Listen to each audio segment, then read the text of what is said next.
He thought he was just buying a quiet place to disappear, but his dog stopped at the door like it recognized something left behind. Inside that abandoned lodge, a veteran Navy SEAL didn't find peace. He found a system someone had tried to bury forever. Hidden rooms, sealed records, and a network so powerful it had been controlling an entire county in silence. But the most dangerous part wasn't what was hidden. It was the fact that it was still alive. Someone had been watching. Someone knew he was there, and they gave him a choice: leave or face what comes next. He almost walked away, until his dog refused to move, like it knew this was where everything changed. Before we go further, tell me where you're watching from, and don't forget to like and subscribe to Veteran Dog Stories. The engine of the old pickup truck died with a tired cough, the kind that sounded less like a machine failing and more like something giving up. For a moment, nothing moved. Not the man behind the wheel. Not the dog beside him. Not even the wind.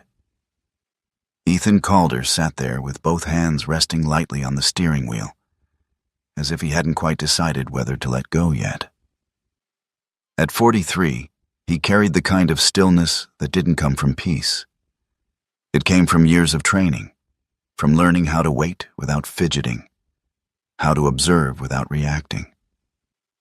He was tall, broad-shouldered, his frame still built like it belonged in a field operation rather than a quiet forest road. His face was angular, jawline sharp, covered in short, uneven stubble that made him look older in certain light. His eyes, steel blue-gray, were the kind that rarely blinked first. The olive field jacket he wore had seen more than one country. It hung naturally on him, worn but maintained, like everything else in his life.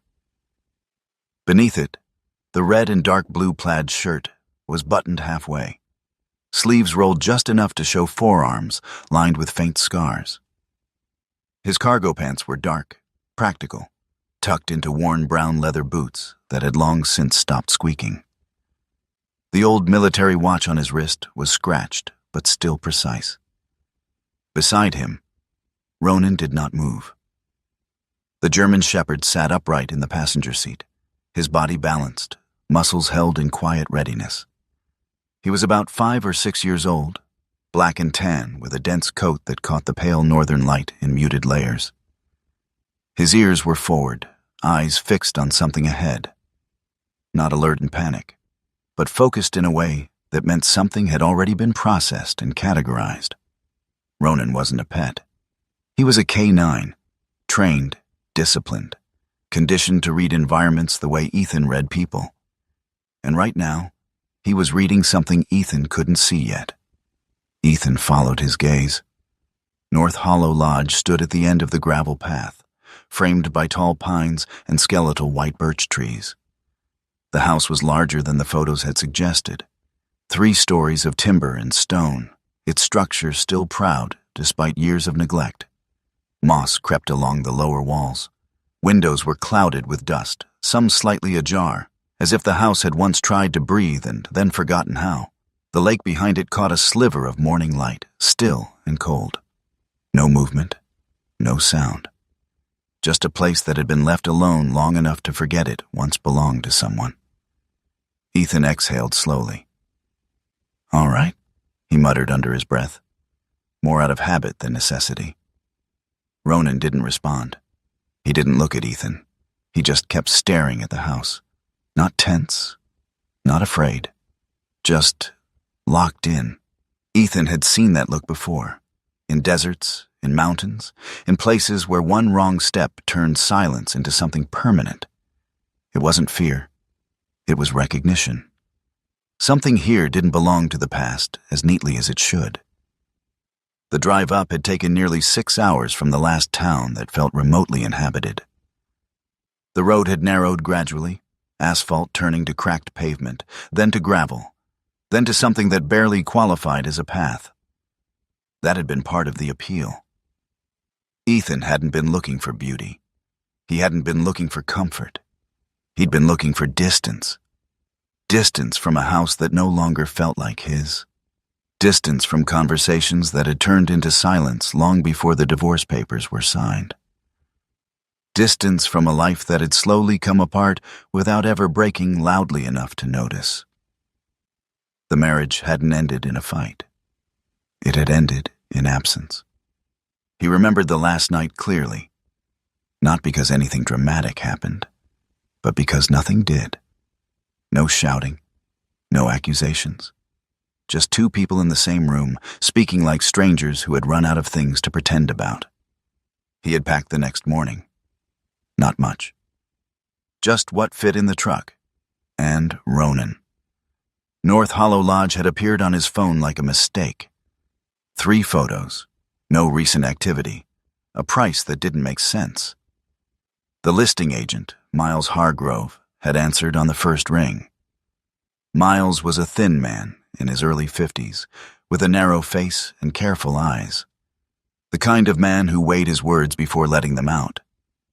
His voice carried a quiet hesitation, not from fear, but from someone used to delivering information that people didn't want to hear. "You should know," Miles had said, "this property has a history." Ethan had leaned back in the motel chair, phone pressed to his ear, staring at the ceiling that buzzed faintly with faulty wiring. "So do I," he'd replied. There had been a pause on the other end. Not surprise, just acknowledgement. Miles had explained. Gideon Voss, forestry logistics, land contracts, quiet influence across the county. A man whose name opened doors and closed conversations. 16 years ago, he had disappeared. No body, no charges, no explanation that ever held. The house got tied up in legal mess for years, Miles had continued. When it finally cleared, nobody wanted it. "Why?" Ethan asked.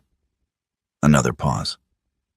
"People here," Miles said carefully, "they don't avoid things without a reason. But they also don't always say what that reason is."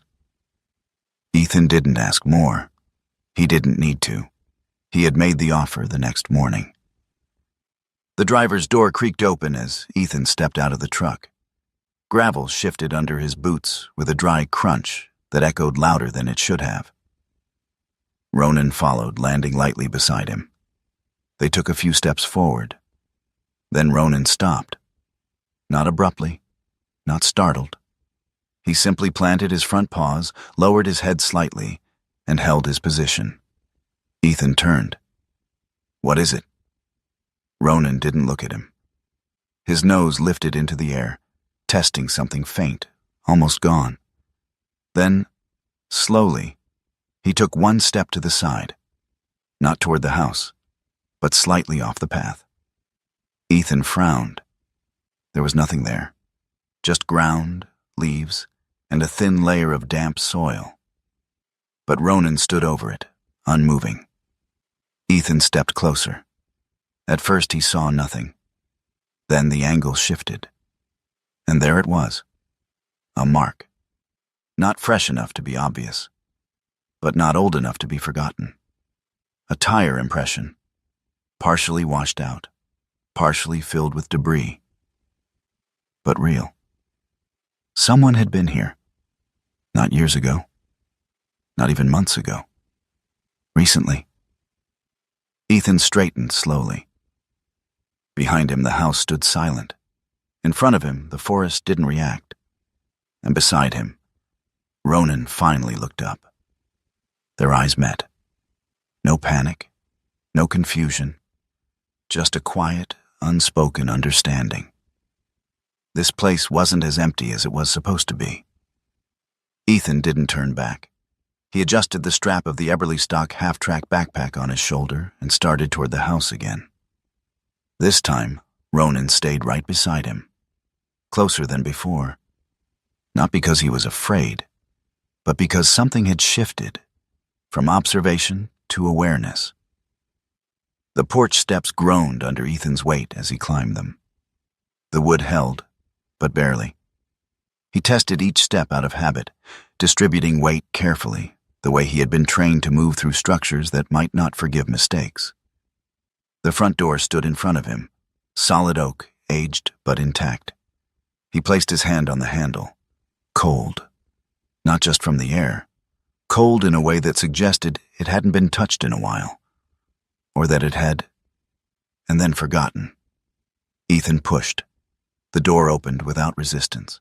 Dust stirred in the narrow beam of light that cut into the entrance hall. Inside, the house waited. Not welcoming, not hostile, just present. Ronan stepped in first. His paws made almost no sound against the wooden floor. He moved a few feet ahead, then stopped, scanning slowly, left, right, forward. Ethan followed. The air inside was stale, layered with time, but not rotten. It carried that sealed quality of a place closed off from the world, but not decaying. He took a few steps in, letting his eyes adjust. Wide plank floors, a staircase at the far end, doors on both sides, all closed. Nothing out of place, nothing obviously wrong. And yet, Ethan didn't relax, because Ronan hadn't. The dog stood in the center of the entrance hall now, body still, head slightly tilted, not confused but recalculating. Ethan recognized the posture. Ronan had picked something up. Not a threat, not yet, but a pattern. Ethan slowly closed the door behind them. The sound echoed deeper than it should have. For the first time since he arrived, he allowed himself a single, quiet thought. This wasn't just a place to stay. It was something else. And whatever it was, it had just noticed they were here. Ethan Calder did not explore the house the way most people would. He did not wander. He did not open doors out of curiosity. He worked. Every movement had a purpose. Every step followed a pattern he had used in places far less forgiving than an abandoned lodge in the northern woods. He moved clockwise through the ground floor, hand brushing lightly along walls, fingertips catching differences most people wouldn't notice. Moisture, uneven texture, subtle warping. The house spoke in small ways, and Ethan listened. The foundation, visible through a narrow opening near the rear utility room, was intact. Stone blocks seated evenly, no visible displacement. That alone ruled out years of severe structural neglect. The floors creaked, but not in warning. Just age. The staircase held his weight easily. He tested each step with controlled pressure, adjusting his center of gravity instinctively. 3 steps near the middle gave slightly more than the others. He marked them mentally. Nothing here suggested abandonment beyond time. This house hadn't been destroyed. It had been left. There was a difference. Ronan stayed close, not glued to Ethan's side, but always within reach, circling, pausing, checking angles, his nose low to the ground, occasionally lifting to catch something faint in the air. At the rear of the house, where the kitchen connected to a narrow hallway, Ronan slowed, then stopped. The hallway itself was unremarkable, narrow, functional, wooden paneling on one side, chipped paint on the other, a door at the far end leading to what used to be a storage room. But Ronan didn't care about the door. He stood beside the wall. Still. His body wasn't tense. No raised hackles, no warning growl. Just focus. Ethan approached slowly, watching him. "What do you have?" Ronan's nose traced a line along the lower section of the paneling, not random, not searching blindly. Following something. Ethan crouched. At first glance, the wood looked the same as the rest. Old, slightly warped from years of temperature changes. But when he ran his hand across it, he felt it. A seam, faint, narrow, too precise to be accidental. He pressed gently. Nothing. Pressed harder. A slight shift, not enough to open, but enough to confirm. Someone had installed this panel intentionally, and not poorly. Ethan leaned back slightly, studying the wall from a different angle. The difference became clearer the longer he looked. The alignment wasn't perfect. Not anymore. Time had expanded and contracted the wood unevenly, revealing what had once been hidden. Ronan stepped back, giving him space. Not excited, not anxious, just done. He had brought Ethan to the right place. Now it was Ethan's job. The rest of the afternoon passed in quiet, deliberate work. Ethan didn't force the panel open immediately. He didn't rush. That was one of the first things the teams had drilled into him years ago. Rushing got people hurt. Instead, he mapped the rest of the house, room by room, floor by floor. The second level was better preserved than expected. High ceilings. Dust layered thick across everything, but the structure underneath was strong. Window frames still held their shape. The floorboards didn't sag. Someone had built this place to last. And for a reason. Ethan stood in the largest room upstairs, turning slowly, reading the space like a blueprint left behind by another mind. This wasn't just a lodge. It had been designed to impress, to control how people felt when they walked in. He'd seen that before too, not in houses, in command centers. Night came early in the northern woods. By the time Ethan set up his cot near the window, the last light had already faded into a dull gray that clung to the trees before disappearing completely. He ate without appetite. Cold food from the cooler. Routine. Ronan lay near the door, facing outward. Not sleeping. Never fully sleeping in a new place. Ethan lay back, one arm resting across his chest, eyes half closed. The house settled around him, wood expanding, metal contracting, the low, familiar language of old structures adjusting to temperature. He recognized all of it, filed it away. None of it mattered. Until something did. The sound came just past midnight. Not loud, not sharp, but wrong. A knock, then another, evenly spaced. Ethan's eyes opened instantly. No confusion, no delay. His body shifted from rest to alert without a single wasted movement. Ronan was already up, standing, head tilted slightly, listening. The sound came again, from below. Not random, not wind, not pipes. 2, measured. Ethan didn't move, not yet. He counted the intervals. 1, 2, 3. Another knock, same spacing, same direction, same tone. He'd heard patterns like that before, signals, unintentional or otherwise, but always meaningful. Ronan took one slow step forward, then stopped, waiting. Ethan sat up, feet touching the floor without a sound. He reached for the flashlight, but didn't turn it on.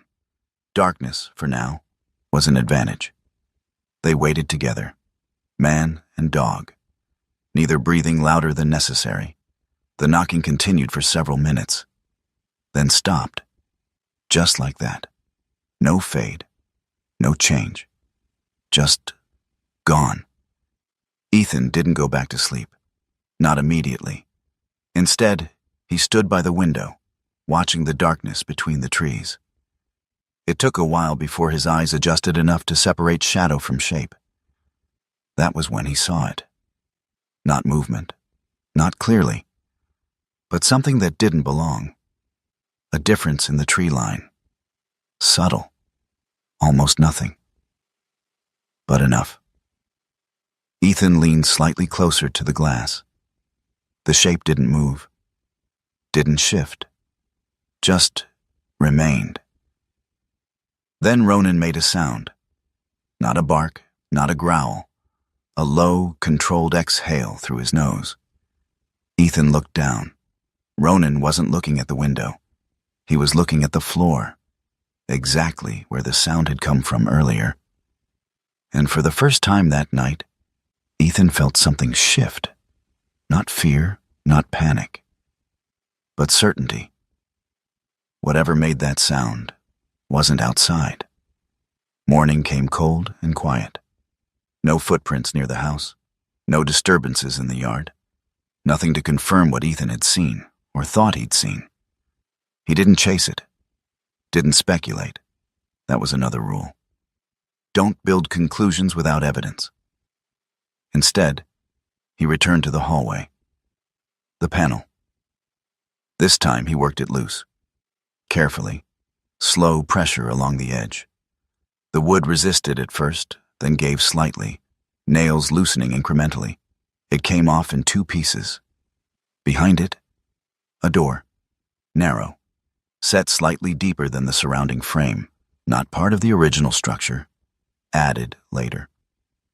Ronan stepped forward again, slower this time. His posture changed subtly, lower, more deliberate. Ethan noticed immediately. This wasn't curiosity anymore. This was recognition. The same controlled tension Ronan had shown before entering buildings overseas, where threats didn't announce themselves. Ethan placed his hand on the door, paused, listened. Nothing. He opened it. The smell came first. Not rot, not decay. Something sealed. Old air that hadn't moved in a long time. Then the stairs. Concrete. 12 steps. Leading down into darkness. Ethan stood at the top, flashlight still off, letting his eyes adjust. Then he flicked it on. The beam cut through the darkness and stopped. At the steps. They were clean. Not polished, not maintained. But clean in a way that didn't match the rest of the house. No dust, no debris. Edges still defined, used. Not recently enough to leave clear marks, but recently enough to prevent time from settling. Ethan didn't speak. Didn't need to. Ronan had already moved ahead. 1 step down, then stopped. Looked back, not asking. Not afraid. Just confirming. Ethan followed, 1 step at a time. The air grew colder as they descended, denser. At the bottom, a room. Concrete walls, low ceiling, functional. Designed for purpose, not comfort. And along the walls, shelving, metal, bolted into place. Every shelf filled. Boxes, ledgers, tapes, organized, precise, intentional. Ethan stepped forward slowly, scanning the space. No chaos, no randomness. This wasn't storage. This was a system. Built by someone who needed to find things quickly, reliably, under pressure. Ronan moved through the room quietly, nose working, mapping it in his own way. Then he stopped again, near the center, turned, and looked at Ethan. This time his eyes held something different. Not warning, not tension. Something closer to confirmation. Ethan understood. He took another step forward, eyes moving across the shelves, reading without touching. Names, dates, numbers, patterns waiting to be understood. And somewhere in the back of his mind, a single thought settled into place. Not loud, not dramatic, just clear. This house hadn't been abandoned. It had been left behind. On purpose. Ethan didn't touch anything for a long time. He stood in the center of the basement, the flashlight beam steady in his hand, moving slowly across the shelves as if he were scanning a room for threats instead of reading what was in front of him. Years of training had wired him this way. Observe first, act later. Ronan moved quietly along the perimeter, nose out low, pausing at corners, then lifting his head occasionally to test the air. He wasn't restless. He wasn't searching randomly. He was mapping. Ethan recognized that pattern too. The shelves weren't chaotic. That was the first thing that mattered. Everything had a place. Ledgers were stacked in chronological order, thick, leather-bound volumes, each labeled with black marker along the spine. Years. Date ranges. Some spanning only months, others covering multiple years. Next to them, VHS tapes. Dozens. Each in a plastic case, each labeled the same way: date, initials, sometimes a location. Not sloppy handwriting, not rushed, precise, consistent. A system built by someone who understood one thing above all: information only matters if you can find it again. Ethan stepped closer. He pulled one ledger from the shelf, not randomly, but from the middle of a sequence. He opened it. Columns, dates, names, numbers, some entries circled, some marked with short notes, abbreviations, coded language, shorthand someone else might miss. Ethan didn't try to decode everything. He didn't need to. Patterns stood out immediately: repeated names, repeated amounts, increasing figures over time. This wasn't record-keeping. This was tracking. He flipped a few pages, stopped. There it was. A name that didn't belong on paper like this. Dalton Wren. Ethan stared at it for a second longer than necessary. Sheriff, current, active, and not just once. Multiple entries, across different dates, payments, amounts increasing over time. Ethan closed the ledger slowly. Not because he was surprised, because now the rules had changed. He moved to the tapes next, picked one at random. No, nothing here was random. He chose one from the same year as the ledger he had opened. Consistency. He turned it over in his hand. The plastic was slightly worn, used, but not abused. He didn't have a player down here. Didn't matter. Not yet. The existence of the tape was enough. Evidence that matched the records, visual confirmation to back written proof. That meant whoever built this system didn't trust paper alone. They built redundancy, backup layers, insurance. Ethan set the tape back exactly where he found it. Everything went back, always. Ronan made a soft sound. Not a bark, not a warning, a short exhale. Ethan turned. The dog stood near the far wall now, staring at a lower shelf. Ethan followed his gaze. Brown envelopes. Dozens of them. Each sealed, each numbered. Uniform. Ethan crouched down, picked one up, felt the weight. Paper inside. Thick, not just a single sheet. He didn't open it, not yet. He didn't know the system well enough. Didn't know what removing one piece might disrupt. Instead, he placed it back. Carefully, exactly aligned with the others. Ronan watched him, then relaxed slightly. Approval. Ethan stood up and slowly turned again, taking in the full room. It clicked into place. This wasn't just corruption, it was infrastructure. A network built the same way a military operation was built. Supply lines, communication channels, redundancy, controlled access. Everything had a purpose. Everything fed something else. And at the center, someone who had seen the entire structure clearly enough to record it. He went back upstairs without taking anything. Closed the hidden door behind him. Replaced the panel as best he could. Not perfect, but good enough for now. Morning came colder than the day before. The kind of cold that didn't rush in. It settled slowly, seeping into wood, into air, into bone. Ethan woke early. Habit. He checked the house first. Doors, windows, every entry point. Nothing disturbed, no signs of forced entry, no movement. Routine held, until it didn't. The front door was open. Wide, not broken, not damaged, just open. Ethan stopped in the hallway, eyes scanning automatically. No debris, no footprints visible on the floor, no signs of struggle. But the boards he had stacked the day before, gone from the railing. He stepped outside. They were on the ground now. Placed, not dropped, stacked neatly beside the steps. Ronan moved past him, nose working immediately, tracing the porch, then the steps, then the ground. Tracking. Ethan didn't follow yet. He turned back inside. Something else waited. It sat in the center of the entrance hall, exactly where it couldn't be missed. A padlock. Brand new. Still sealed in clear plastic packaging. Ethan approached slowly.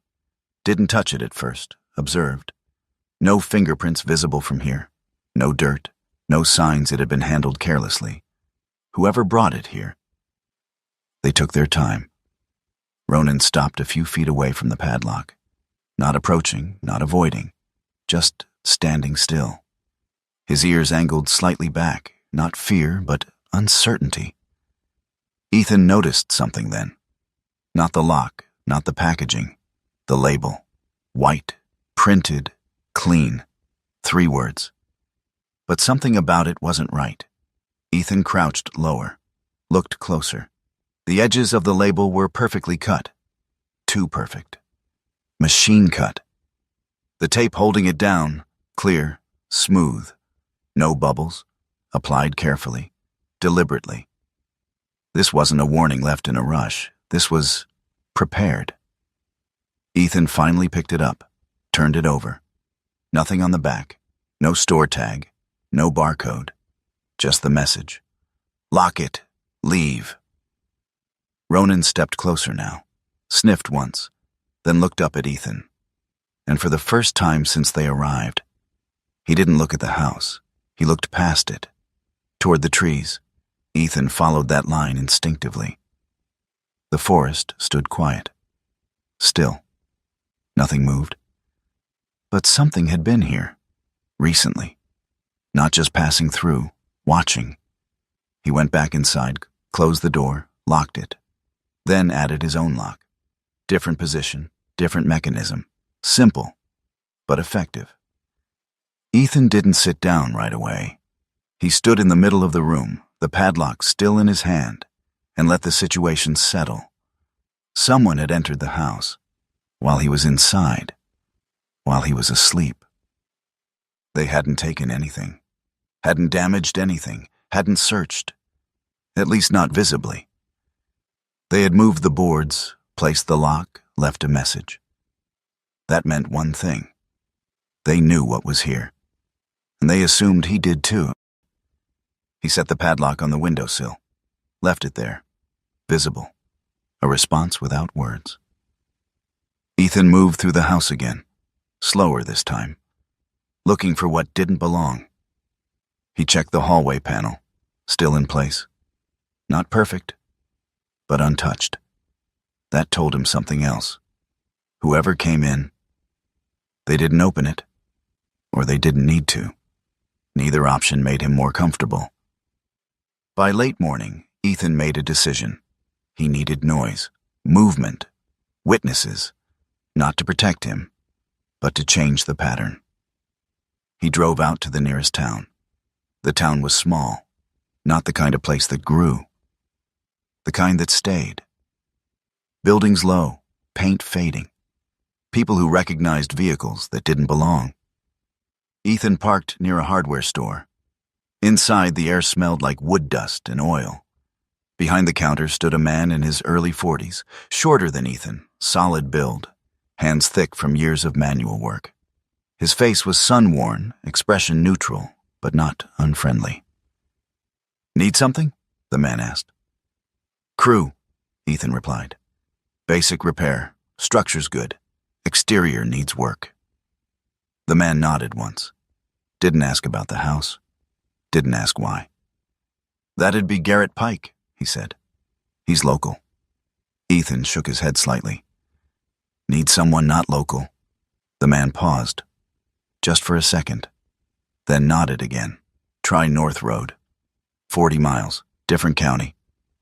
No questions, no curiosity. That told Ethan everything he needed to know. When Ethan stepped back outside, Ronan was already alert, standing beside the truck, facing the road, watching. Ethan followed his gaze. A patrol vehicle passed slowly. Didn't stop, didn't turn, but it slowed just enough. Ethan didn't move, didn't react. He just watched it disappear down the road, then opened the truck door. "Let's get back," he said quietly. Ronan jumped in. No hesitation. As the engine started again, Ethan glanced once more at the tree line beyond the town. Still, silent, normal. But he knew better now. This wasn't isolation. It was territory. And someone else had already claimed it. By the third day, the house no longer felt empty. Not because it had changed, but because Ethan Calder had. He moved through North Hollow Lodge with the quiet precision of someone who had already accepted the rules of a place, even if those rules hadn't been spoken aloud yet. The house had structure. The basement had purpose. And somewhere beyond both, there was a system still breathing just beneath the surface. What Ethan needed now was noise, not chaos. Controlled noise. He made the call that morning. The crew arrived just after 7 a.m. A truck first, older model, engine loud enough to announce itself long before it reached the driveway. Behind it, a second vehicle carrying tools, lumber, and 2 men who stepped out with the kind of practiced efficiency that came from doing the same work in different places for years. Garrett Pike stepped out of the driver's side. He was exactly what Ethan expected, and exactly what Ethan needed. Mid-40s, about 5 feet 9 inches, solid frame built from years of lifting, not from a gym, but from real work. His face was weathered, skin tanned unevenly from long days outdoors. Short brown hair kept simple. No beard, just a rough shadow across his jaw that suggested he shaved when it mattered and didn't when it didn't. His eyes were the important part. Calm, observant, not curious. Garrett Pike was the kind of man who saw everything and chose not to ask about it. "Ethan Calder?" he asked, stepping forward. Ethan nodded once. Garrett extended a hand. Firm grip, no hesitation. Garrett Pike. No extra words, no small talk. Good. Ethan gestured toward the house. Structure's solid, exterior needs work. Some interior reinforcement. Garrett turned his head slightly, scanning the building in one slow sweep. Not admiring it, assessing it. "Been empty a while," he said. "Yeah." Garrett nodded once. "All right. We'll start with the east side. Water damage there spreads fast if you leave it." He didn't ask why Ethan bought it. Didn't ask about the price. Didn't ask about the history. That told Ethan everything. This man had worked enough jobs to know when silence was part of the contract. The day settled into rhythm, hammering, sawing. The low hum of generators. Voices carried across the yard, short, practical exchanges between men who understood their roles. Ronan stayed close at first, watching, tracking every movement. But as the hours passed, he adjusted. Not relaxed, but recalibrated. The crew wasn't a threat. Not now. Ethan used the noise the way he had planned. He walked the property, checked the tree line, looked for angles, entry points, signs of movement. Nothing obvious. But that didn't mean nothing was there. It was just past noon when the sound cut through everything else. An engine. Different. Not the heavy, uneven growl of Garrett's truck. Smoother, controlled. Ethan turned before the vehicle came into view. Ronan was already facing the driveway. Still. Focused. The patrol truck rolled in slowly. No urgency, no lights. Just presence. It stopped about 20 feet from the porch. The engine idled for a moment. Then the door opened. Sheriff Dalton Wren stepped out. He was taller than Ethan expected. Around 6 feet, maybe slightly more. His build had the thickness of a man who had once been strong and had chosen to maintain just enough of it to remain convincing. Not soft, not sharp. Somewhere in between. His face was square, lines set deep but controlled. No wasted expression. His eyes, gray-brown, held a stillness that didn't come from calm. It came from calculation. His uniform jacket sat neatly on his frame. Brown sheriff's coat worn but maintained. Underneath, a dark flannel shirt. Boots clean enough to show discipline, not vanity. Everything about him was balanced, measured, and practiced. He walked toward Ethan without hurry. Not slow, not fast, just exactly the pace he wanted. "Morning," Wren said. His voice was even, friendly if you didn't listen too closely. Ethan nodded. "Morning." They stood a few feet apart. Garrett's crew had gone quiet. Not intentionally, but instinctively. Even men who didn't ask questions knew when something had shifted. "You just moved in?" Wren asked. Simple question. Neutral tone. Ethan didn't overthink it. "Couple days." Wren nodded slightly, as if confirming something he already knew. "By yourself?" "Yeah." A small pause. Then Wren's eyes moved. Not to Ethan, to Ronan. The dog stood slightly forward now. Not aggressive, not tense, but positioned. A subtle shift in weight, a line drawn without words. Ronan's coat caught the sunlight, black and tan blending into sharp contrast. His ears were forward, eyes locked. Not on Wren's face, but on his chest. Tracking movement, breathing, intention. Wren studied him, longer than necessary. A faint smile touched his lips. "That's a good dog," he said quietly. Ethan didn't respond. Wren crouched slightly, not lowering himself fully, just enough to change his angle. "German Shepherd," he continued. "Working line." His eyes flicked briefly to Ethan. "Has he worked?" The question hung differently. Not casual. Not entirely. Ethan met his gaze. "Yeah." Wren nodded again. Something behind his eyes shifted. Not surprise, recognition. For a brief second, less than a second, Ronan's posture changed. Not forward, not defensive. Still, but absolute. His body locked in place with a level of control Ethan had only seen in one context before. Detection, not threat, not aggression, detection. Ethan felt it immediately, that signal, that precise, silent alert. Ronan had found something, not in the ground, not in the air, in him, in Sheriff Dalton Wren. Ethan didn't move, didn't react, but inside, something aligned. A pattern clicking into place without needing confirmation. Wren stood back up slowly, brushed his hands together once, though they weren't dirty. "Well," he said lightly, "good to see someone taking care of this place." His eyes moved across the house.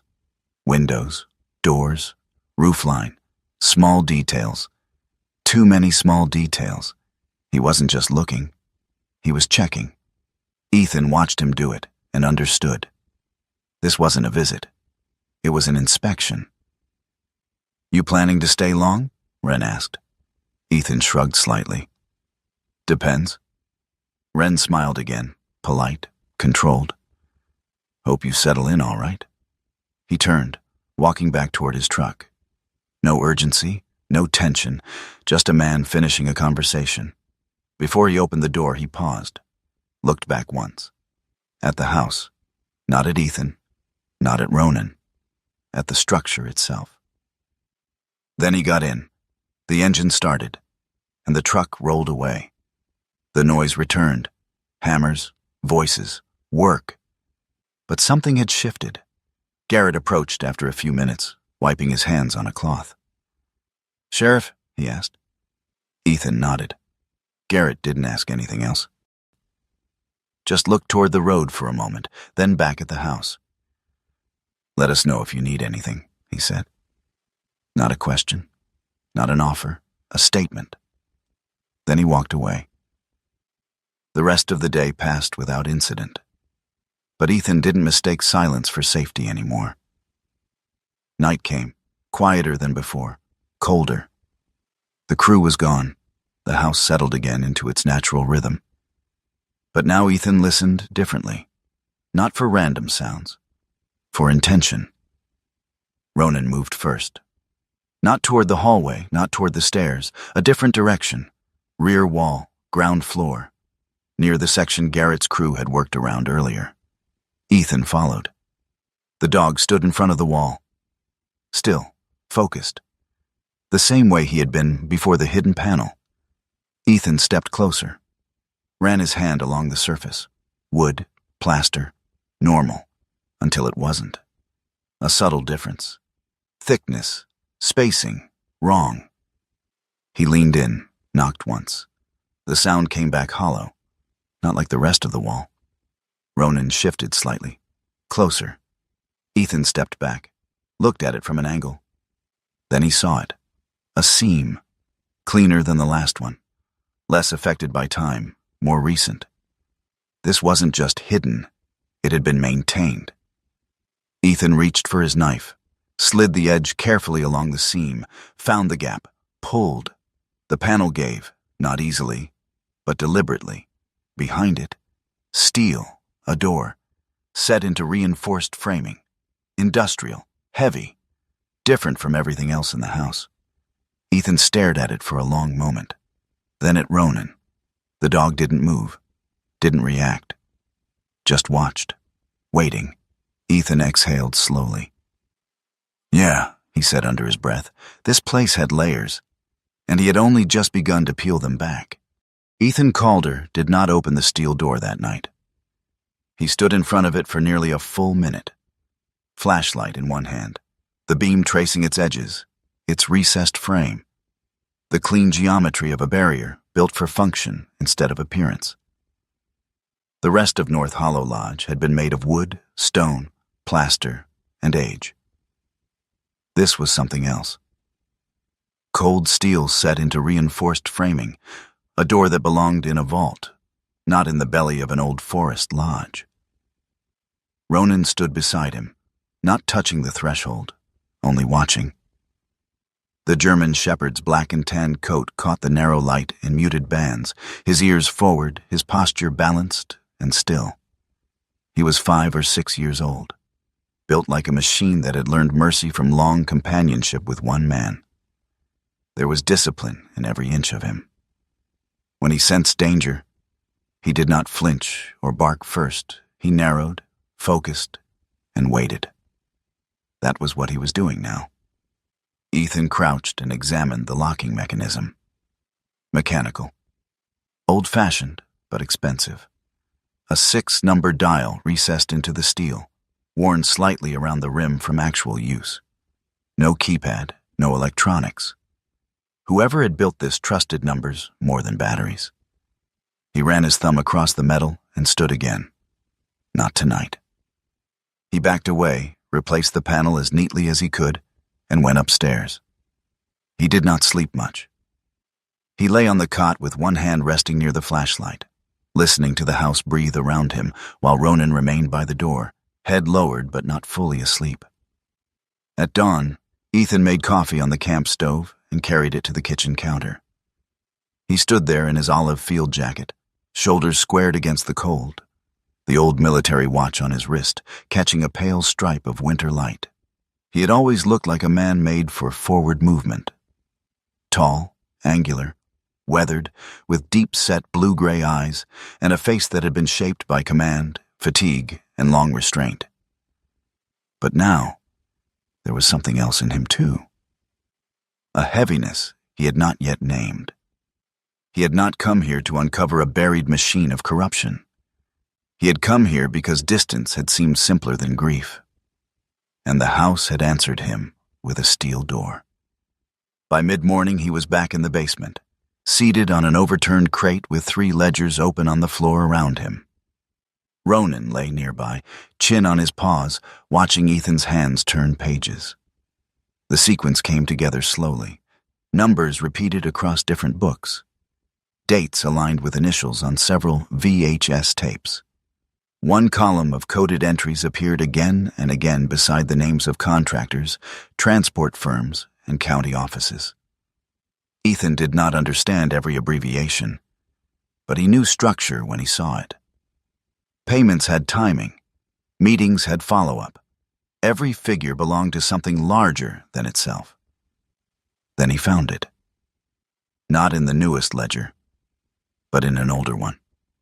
A page from 16 years ago with a 6-digit sequence written in the margin, separated by dashes from a set of transaction notes. It did not belong there.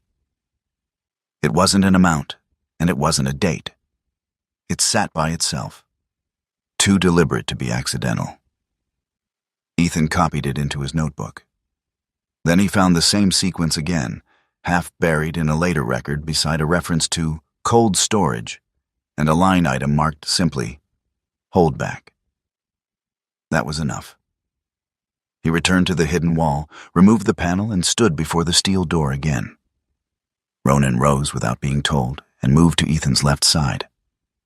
Ethan turned the dial once to clear it, then began entering the numbers.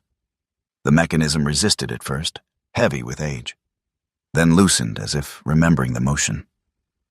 The final turn stopped with a dull metallic click that sounded much smaller than it should have. For a moment, Ethan did not move. Then he pulled. The seal broke with a dry suction sound, followed by a breath of stale air from the other side.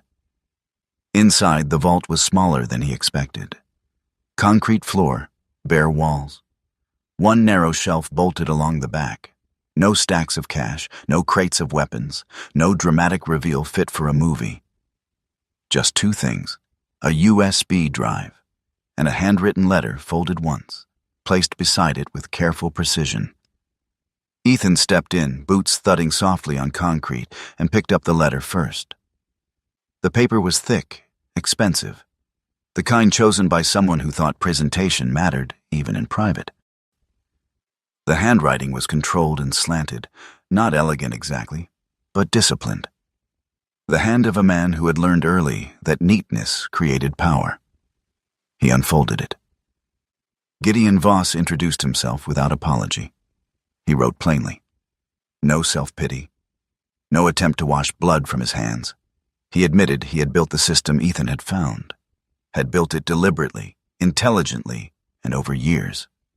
Timber contracts, fire response budgets, conservation grants redirected through shell nonprofits, transportation kickbacks, political protection bought and maintained like fuel reserves. He had recorded everything because leverage was more reliable than trust. And then came the part that made Ethan read the paragraph twice. Gideon Voss wrote that he had not disappeared because he wanted freedom. He had disappeared because two men inside his own structure had decided the records were more dangerous than the man who kept them. They had planned to remove him and continue the machine without him. He had learned about it 10 days before they intended to act. So he ran. Not blindly, not empty-handed. He sealed the lodge, hid the archive, and took enough with him to continue gathering proof from a distance. The USB, he wrote, contained the continuation of the ledger. Bank transfers, scanned statements, routing paths, updated connections. Evidence collected long after the town had decided he was gone. Ethan plugged the drive into the old laptop upstairs. The file list opened. Hundreds of entries, spreadsheets, scanned documents, transaction logs, copies of contracts, names he had already seen in the basement, now paired with dates as recent as 2023. The system had not ended when Gideon Voss vanished. It had adapted. That truth settled into Ethan with a quiet, brutal clarity. He had not discovered an old crime scene. He had stepped into a current operation, one that still reached through the county like roots under frozen ground. Ronan rose from where he had been lying and crossed the kitchen without a sound. He did not go to the door. He did not go to the stairs. He went to Ethan. Then very gently he pressed his nose once against Ethan's wrist. It was a small gesture, almost nothing. But Ethan went still. Ronan had done that before, years ago, in a place where dust and concrete and fear had all smelled the same. A collapsed structure overseas. Ethan pinned beneath broken material, trying to stay conscious while the team searched through smoke and debris. Ronan had found his hand in the dark and pressed his nose there once, as if to say, "Stay with me." He had not done it since. Now, in the weak daylight of a forgotten lodge, the dog did it again, Not because of a command, not because of training, because Ethan was thinking about leaving. And Ronan knew it. The thought had come quietly, the way dangerous thoughts often did. He could pack in under 20 minutes. Take the truck, take the dog, drive south and never say a word. Sell the place later through some lawyer. Let the rot stay buried where it was. He sat alone at the kitchen table with Gideon's letter open beside the laptop and stared at the walls as if they might offer permission. He had already lost a marriage by staying too long inside something broken. He had already spent years obeying missions that left parts of him behind in countries no one back home could pronounce. He was tired. For the first time since arriving, he let himself say it in his own head. Tired enough to walk away. But Ronan did not return to his bed. He moved to the basement hallway and lay down there, head up, body stretched across the narrow entrance like a living line drawn in the house. He did not whine. He did not paw at Ethan. He simply held the position. He would not abandon the place. And somehow that mattered. Night came hard and early. Ethan kept the lights off downstairs and only one lamp burning upstairs. He moved through the house carefully, checking locks, checking windows, checking angles. Not because he believed he could stop everything, because routine was the one thing that kept fear from spreading into uselessness. At 11:43 p.m., Ronan lifted his head. Ethan saw it before he heard anything. Then came the sound. A door opening downstairs. Not forced. Opened. Ethan killed the lamp and crossed the room in 3 silent strides. Ronan was already up, moving low and fast toward the stairwell. The footsteps below were measured, unhurried. More than one set. Ethan did not go down the main stairs. He took the narrow back descent, the one that kept him in shadow, and stopped halfway where he could see the hallway leading toward the basement entrance. 2 men. Boots, dark jackets, efficient movements. They did not hesitate at the hidden wall. One pulled the panel free immediately. The other already had a flashlight angled low. They knew exactly where they were going. Ethan's jaw tightened. Ronan stood beside him in total silence, muscles taut but obedient, waiting for the only command that mattered. Hold. The men disappeared below. Light moved in hard white lines across the basement floor. Drawers opened, shelves shifted, paper rustled. No conversation beyond 1 or 2 murmured words Ethan could not make out. They were not exploring. They were searching. For the drive? For the letter? For proof that someone had reached the vault? Ethan stayed where he was. Every trained instinct inside him hated the stillness. But 2 unknown men in a confined space below, with no full read on weapons or exits, was not a fight. It was a survival problem. So he survived it. After nearly 40 minutes, the lights went off. Footsteps climbed. The panel was shoved back roughly into place. Then the front door opened and closed. An engine started outside. Faded. Gone. Ethan remained in the dark for several minutes longer, counting his own breaths until they felt like his again. Then he went down. The basement had changed, only slightly, but enough. A stack of ledgers was no longer aligned. One numbered envelope had been opened and resealed badly. A shelf at the far wall stood a fraction of an inch off its previous line, which meant someone had moved it and failed to return it properly. They had not found the USB. They had not found the letter, because both were now upstairs in Ethan's pack. He returned to the kitchen just before dawn and sat at the table with his hands wrapped around a mug gone cold. The house was quiet again, almost peaceful. Ronan came to the basement hallway and lay down in the same place as before, not dramatic, not pleading, simply refusing to move. Ethan looked at him for a long time. Then he nodded once, almost to himself. "All right," he said softly. Not to the dog, to the decision. He wasn't leaving. Ethan Calder did not call the police. He didn't even consider it. By the time the sun rose over North Hollow Lodge the morning after the break-in, that option had already been erased, quietly, permanently, by the name written too many times in the ledgers below. Instead, he opened his laptop.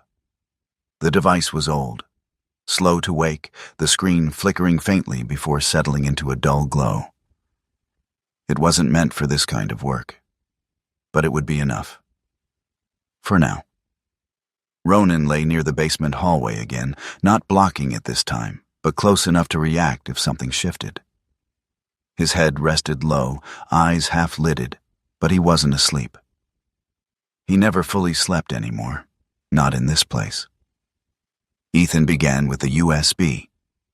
File by file. No shortcuts, no assumptions. He opened spreadsheets first, transaction logs stretching across years, then documents, scanned bank records, routing numbers, shell accounts feeding into legitimate institutions. Then the names. He started mapping them in his notebook, writing connections the same way he had once mapped patrol routes and supply lines.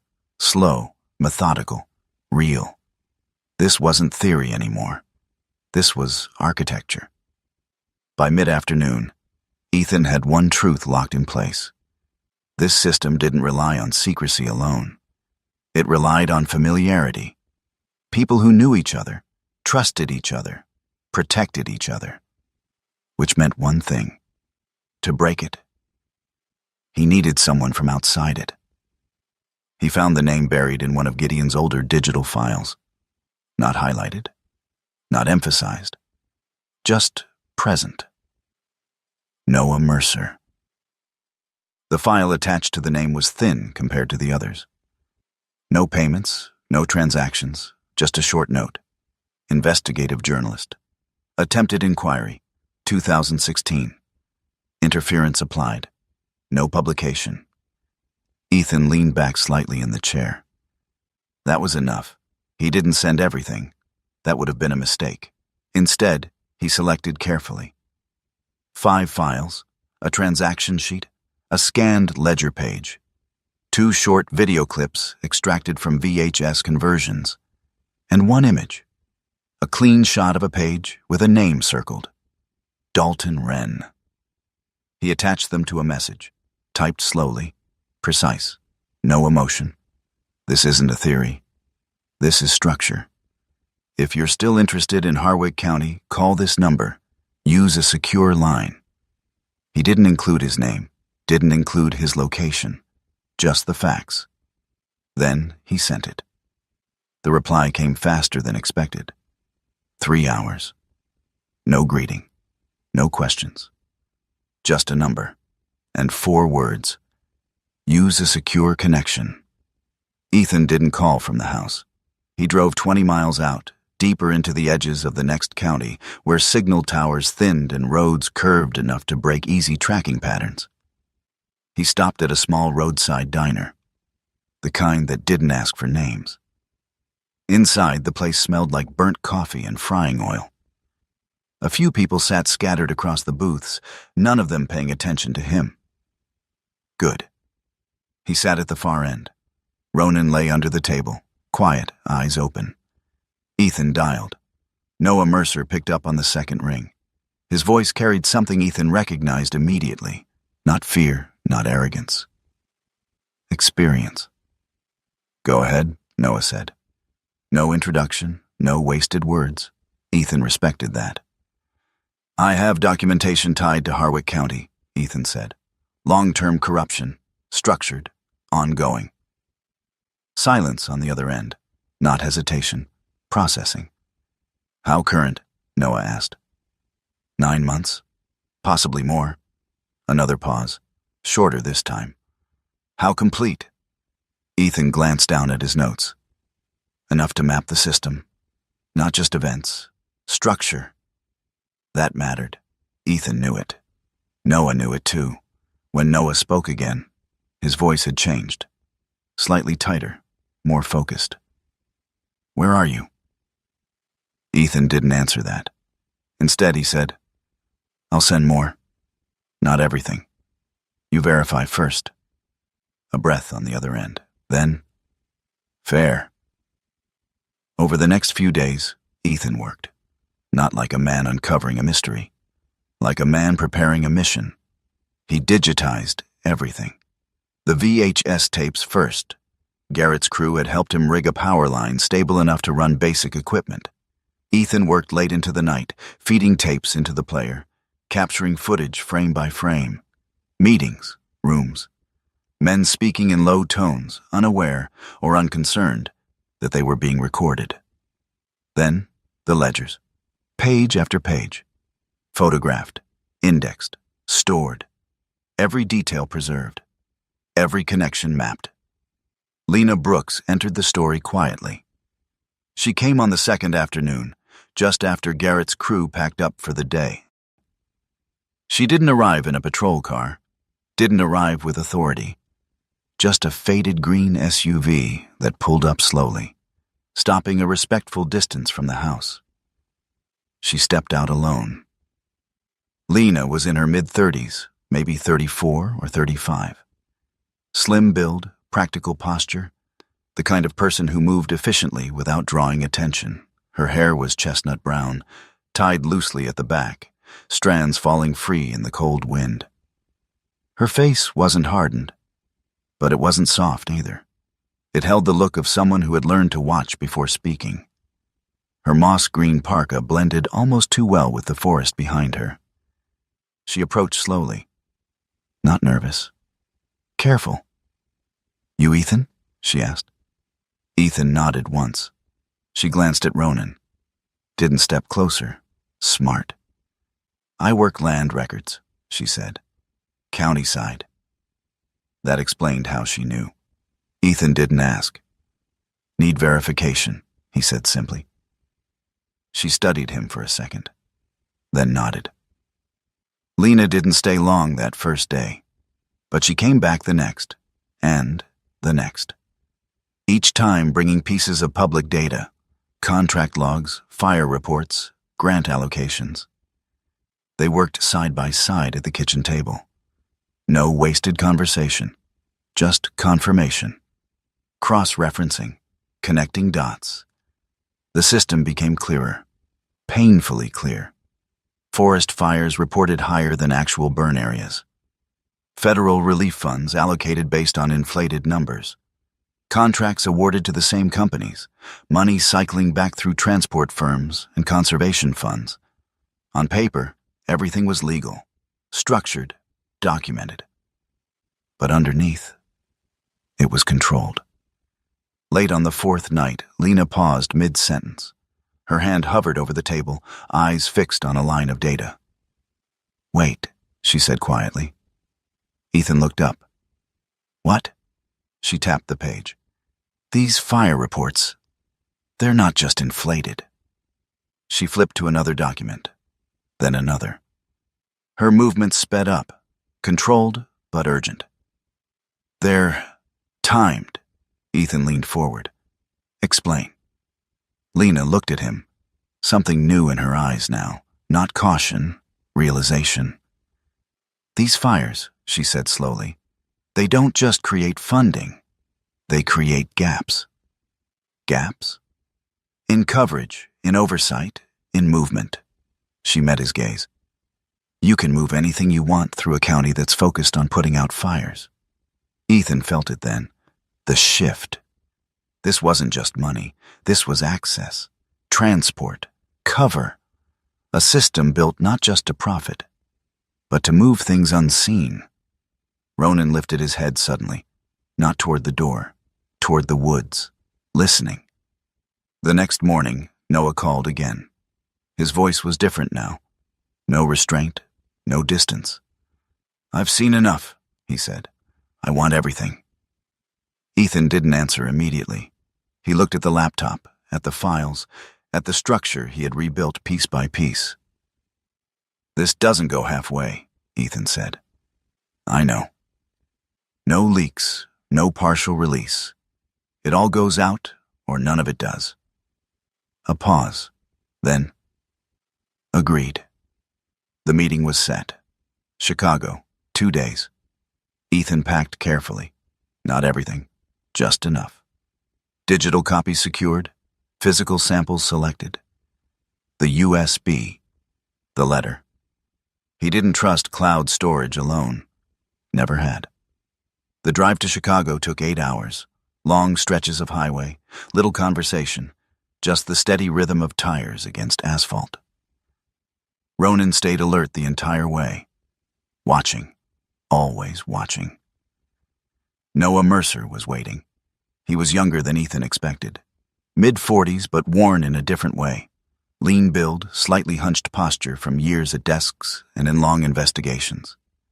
His face was sharp, eyes dark and focused, with the kind of intensity that didn't come from confidence, but from persistence. He didn't waste time. Didn't shake hands immediately. He looked at the case Ethan carried, then at Ethan. "That's it?" he asked. Ethan set it down, opened it.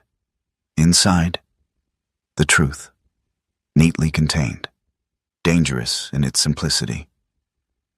"This isn't a story," Noah said quietly. Ethan nodded once. "No." Noah looked back down at the files, at the names, at the connections, then back at Ethan. "This is a system." Ethan held his gaze. "Yeah." And systems didn't fall quietly. The article went live at 6 a.m. Ethan Calder didn't watch it the moment it dropped. He stood instead by the window of a modest hotel room in Chicago, one hand resting against the glass, eyes fixed on the city below.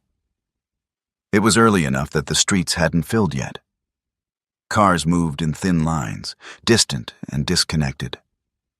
People walked without looking up. Normal life. It always continued, even when something underneath it was about to collapse. Ronan lay near the door, stretched out but alert, his head raised just enough to watch both Ethan and the hallway. The German shepherd's coat caught the pale morning light, his expression calm. Not searching anymore, not scanning for threats. Just waiting. Ethan finally turned back to the laptop, opened it. The article filled the screen, no exaggeration, no dramatic language, just structure, names, dates, connections.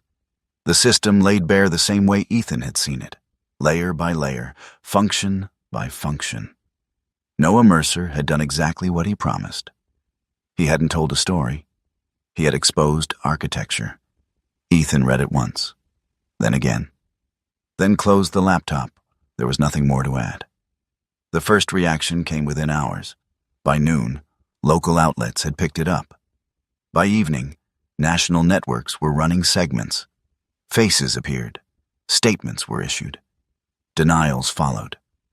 The usual sequence, but this time, there was evidence, not accusations, not speculation, records. Within 48 hours, Sheriff Dalton Wren was placed on administrative leave. The statement released by the county was careful, measured, full of phrases that tried to sound responsible without admitting anything directly. By the end of the second day, he was arrested. Ethan saw the footage on a muted television in the hotel lobby. Wren walked out of a government building flanked by federal agents. His posture was still controlled, his face unreadable, his hands cuffed in front of him. No struggle, no resistance. Just a man who understood exactly what was happening. For a brief moment, his eyes lifted toward the cameras.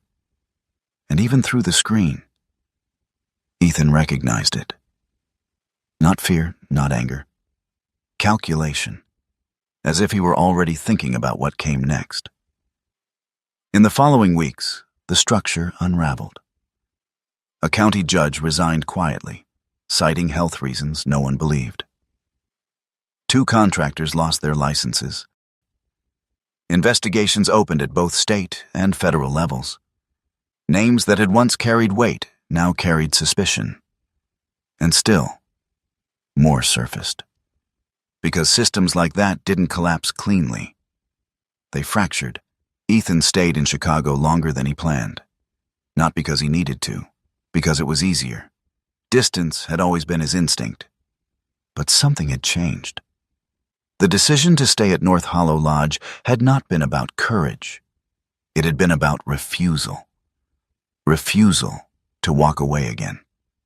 On the fourth night after the article, Ethan woke without knowing why.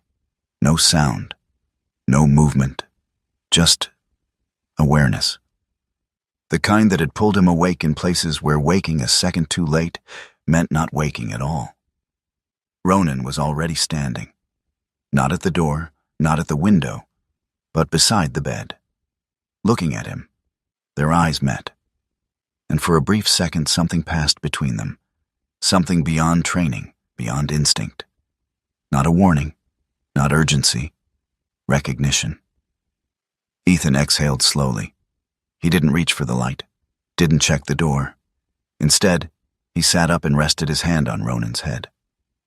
The dog didn't move, didn't lean in, just stayed there, present, steady.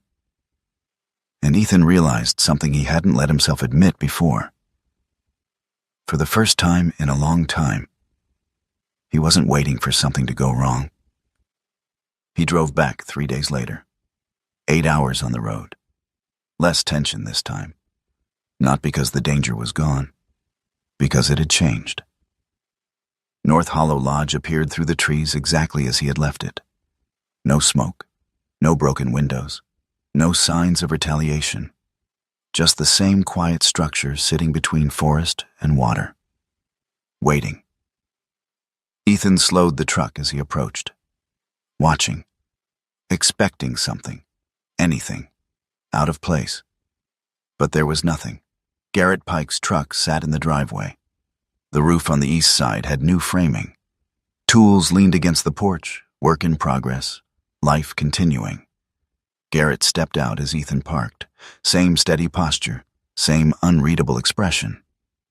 "You're back," he said. Ethan nodded. Garrett wiped his hands on a cloth. "Roof'll hold through winter now," he added. No mention of the news, no mention of the arrests, no mention of anything beyond the job. Ethan studied him for a second, then nodded again. "Good." Garrett looked at him once more. Not probing, not curious, just aware. Then he turned and went back to work. Inside, the house felt different. Not safer, not cleaner, but settled. Like something that had been waiting had finally been acknowledged. Ethan walked through each room, checked every angle. The basement remained empty. The shelves cleared. The system removed. Only the structure remained. Concrete, steel, space. That evening, the mail arrived. One envelope, no return address, handwritten name. Ethan recognized the writing immediately. He opened it in the kitchen, standing by the same counter where he had once debated leaving. The letter was short. No explanations, no confessions, just a few lines. "I watched 4 men before you. All of them left. You didn't. A house like this doesn't need someone fearless. It needs someone who stays. And your dog? He has not been wrong once."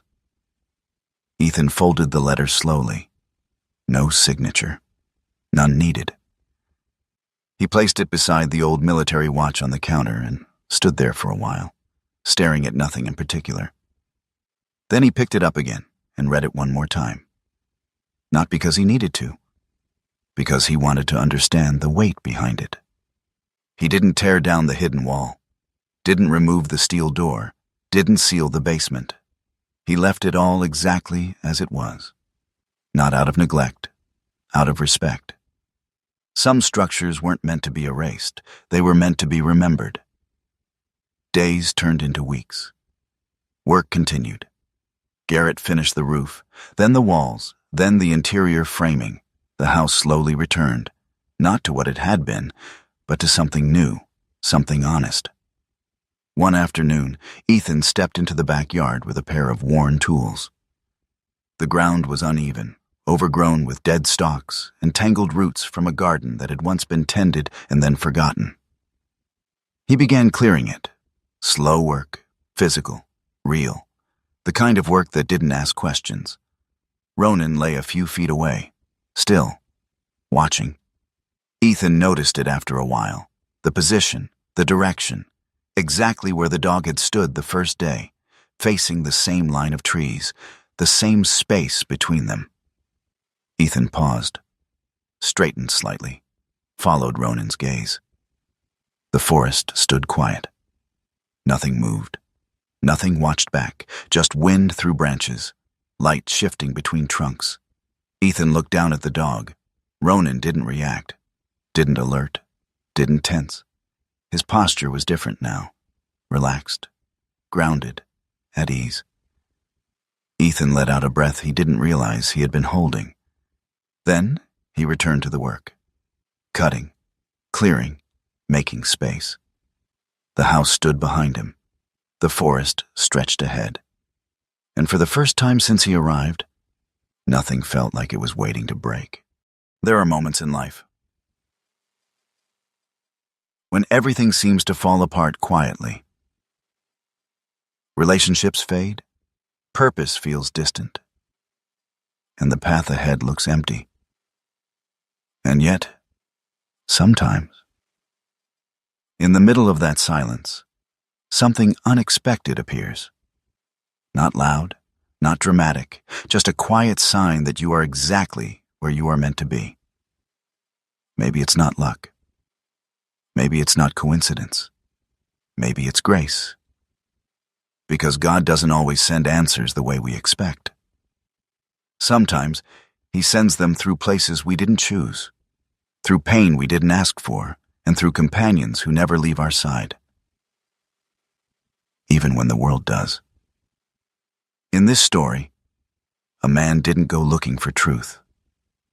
He just chose not to walk away, and somehow, that choice became the turning point. Not just for himself, but for something much bigger. And maybe that's the message for all of us. You don't need to have everything figured out. You don't need to be fearless. You just need to stay when it matters. If this story touched you, take a moment to share where you're watching from. Your voice matters more than you think. Leave a comment, share your thoughts, and don't forget to subscribe to Veteran Dog Stories so we can continue telling stories that remind us what it means to hold on. And wherever you are right now, whatever you're going through, I pray that God gives you strength when you feel weak, peace when your heart is restless, and a quiet sign to remind you, you are not alone.